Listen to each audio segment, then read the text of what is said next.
ძალიან მნიშვნელოვანი იყო ჩვენთვის გუშინ ჩვენმა გადამღებმა ჯგუფმა აღბეჭდა ის წინა საპრემიერო მოლოდინები რა მოლოდინები ქონდა მაყურებელს როგორი იყო კულისები ჩვენ შევიჭყიდეთ კიდეც ასევე სიამაყით უნდა ვთქვათ რომ ჩვენმა კამერამ დააფიქსირა თავად მაესტრო რობერტ სტურვა როგორ ადევნებდა თვალყურს სპექტაკლის მიმდინარეობას და როგორი რეაქციები ქონდა ესეც რამდენიმე ფრაგმენტი მგონია რომ მნიშვნელოვანი იქნება და უნდა უთხრა ძალიან დიდი მადლობა ჩვენს კატო ყიფიანს ჟურნალისტს რომელიც იყო ჩემთან ერთად და ძალიან კარგად მუშაობდა ასევე ჩვენს ოპერატორებს ლადუკა დაუშვილს სანდრო მაჭარაშვილს გიორგი ტიტვინიძეს რომლის გარეშეც ვერ მივახცევდით აი ამ მონტაჟს რომელსაც ახლა წარმოგიდგენთ და ჩვენ ყველანაირად ვეცადეთ რომ იმიტომ რომ ძალიან რთულია ამ ხელა სპექტაკლის რაღაცნაირად მოქცევა 5 წუთიან ან 6 წუთიან სიუჟეტში ამის სინქრონიზება და მინდა უთხრა ამიტომ მადლობა ჩვენს ჯგუფს რომელიც გუშინ მუშაობდა ამ ყველაფერზე და მოდი ერთად გავხოთ ახლა სიუჟეტი. ნახოთ.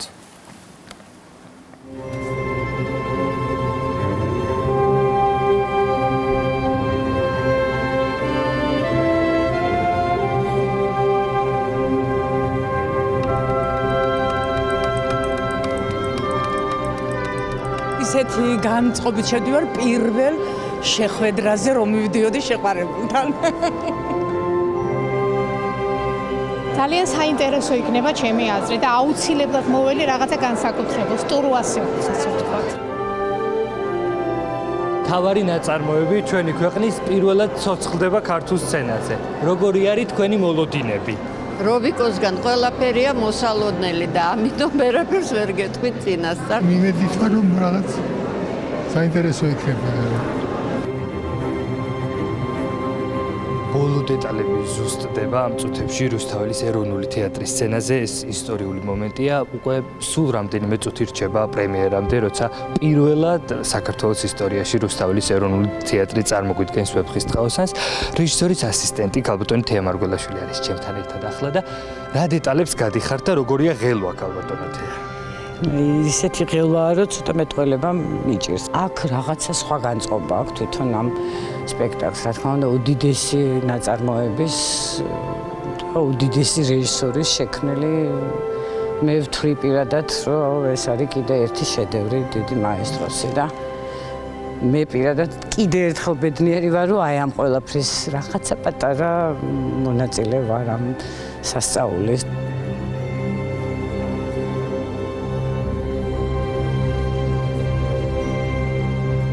მე მგონია რომ ეს ნაწარმოები აი თავიდან გააცოცხლა და გააკეთა ისეთი როგორიც აი დღევანდელ მაყურებლისთვის არის აქტუალური და მე მგონი ძალიან გასაგები.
არ ვიცი მაყურებელს მოეწონა თუ არა ეს ძნელი გასაგებია მარტო ტაშით ვერი გამომზომავ მაგრამ ბედნიერი ვარ რომ მაინც არ ჩავისვალეთ მე ასე მგონია.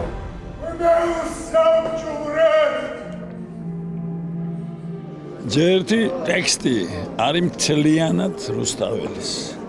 ჩვენი სიტყვა ხოლო დამატებული ან არა კი ესეთი ან სახელები რომელიც აღწერია ასე ხშირად ვიდრე აქ არის სპექტაკლში. და ეს არის ბედნიერება რომ ჩვენ უკვე ცოტა მეტი გავიცანით ეს 800 წლის წინ გამქრალი ცხოვრებიდან წასული ადამიანი და რომელიც მუდამ მისი სული აქ არის. და ჩვენ ცოტათი შევეხეთ ამ პიროვნებას, ცოტათი ოდნავ და ხთით რომ ეს გენიალური ადამიანი იყო.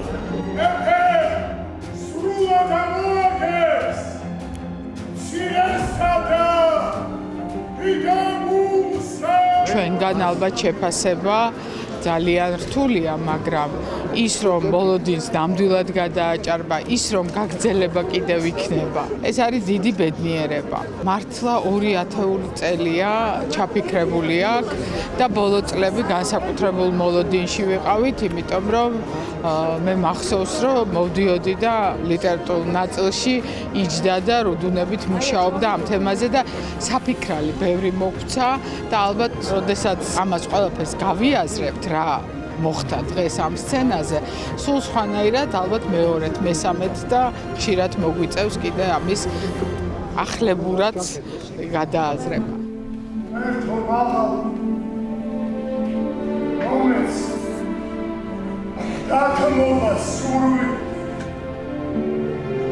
დღევანდელი პრემიერა, ვფიქრობ, არ იყო მხოლოდ ახალი გენიალური სპექტაკლის დაბადება, არამედ ეს იყო კლასიკას და თანამედროვე მაყურებელს შორის ღია დიალოგი, ემოციური დიალოგი, განსხვავებული ნახე განსხვავებული ახალი ავთანდილი, რომელიც მე ჩემ წარმოდგენებში ვერ ყოველთვის რაღაცა უფრო ტარიელის გმირით ვიყავი დაინტერესებული, მაგრამ ასეთი ავთანდილი, ასეთი დასასრული, ასეთი დასაწყისი, ემოციებით იყო სავსე.